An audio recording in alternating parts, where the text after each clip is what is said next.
Bye उत्कर्ष, bye Sweetu दादा. गेले का ताई उत्कर्ष भेटू? हो मानसी ते गेले. ताई चला आता मस्त पैकी आराम करायचा आपल्याला. काय मानसी आराम, खूप काम पडले घरामध्ये, काय आराम करते. चल हो ताई चला.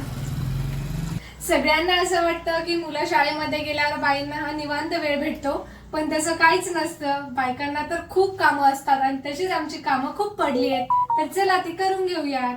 आणि मुलं शाळेत जायच्या अगोदर घरात खेळ हा करणारच. उत्कर्षनी गाड्याने काढून ठेवलंय, सुटूने हॉलमध्ये टेंट हाऊस आणून ठेवलंय. तर आता हा पसारा आवरायचा आणि त्यानंतर राहिलेले काम करायचे. मी आवडते माझा बेडरूम, कारण की सकाळी डब्बे वगैरे त्याच्या नादात काहीच आवरून नाही झालं. आता हे बघा ना, पांघरून वगैरे घडी करून ठेवायचं. आता आमची बेडरूम आवरून झालीये, हॉल पण आवरून झालाय. त्यानंतर आता राहिली आहे फरशी आणि त्यानंतर कपडे धुवायचे बाकी आहेत.